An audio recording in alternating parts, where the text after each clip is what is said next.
ay rated SPG, striktong patnubay at gabay ng magulang. Good morning and welcome sa aking munting channel. At dito nga ay kinausap na nitong si Chief Espinas, si Tanggol, para malaman nga ni Tanggol kung ano ang plano ni Chief Espinas para sa kanya at kung ano din ang iuutos nga ni Chief Espinas kay Tanggol para nga hindi magalaw ang kanyang mga kaibigan sa loob nga ng Bartolina.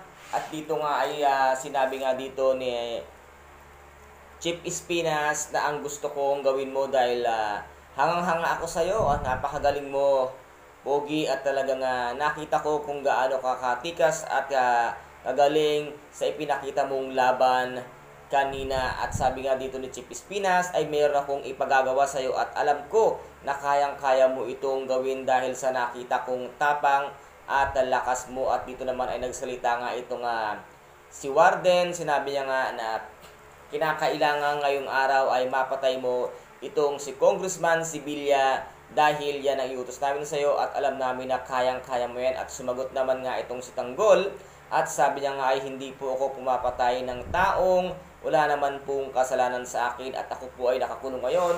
Nandito ako sa loob para magbagong buhay. At sabi naman dito ni Chief Espinas sa sadya naman talagang napakautak at napakatalino itong si Chief Espinas.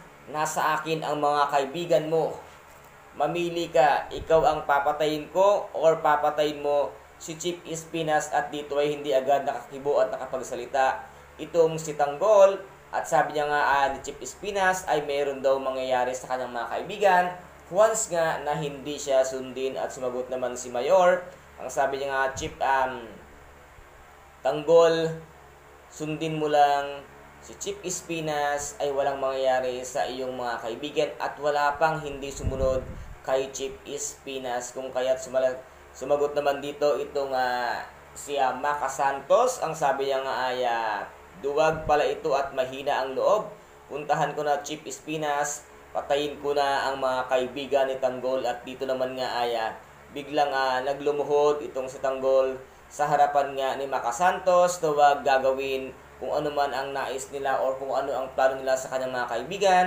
At gagawin niya na ang ipinag-uutos nga ni Chief Espinas na patayin nga itong si Congressman Sibilya. Kung kaya't tumayo na nga itong si Tanggol at dito nga ay pinatawag na si Bubbles. At sila nga daw ni Bubbles ang magkasama na papatay nga dito kay Congressman Sibilya at silang dalawa ang magka-tandem. At dito nga ay inabot na nitong si Chief Espinas ang baril kay Tanggol na siya niyang gagamitin para nga mapatay itong si Congressman Sibilya. And guys, magtagumpay kaya ang plano nitong si Tanggol at ni Bubbles na tudasin nga itong si Congressman Sibilya? Maging successful kaya ang kanilang unang misyon, Tanggol and Bubbles? Galingan ninyo at sana ay hindi nga kayo sumablay. Ayaw na ayaw kong maging marumi at sumablay kayo sa unang-unang plano ninyo at mission ninyo nitong si Tanggol. Ito nga ang sabi dito ni Chief Espinas. And guys, ito po ang ating pakaabangan dito nga sa tinaguriang pambansang teleserye FPJ Ang Batang Quiapo. At kung nagustuhan po ninyo ang aking video for today, paki-subscribe na lamang po ng aking channel.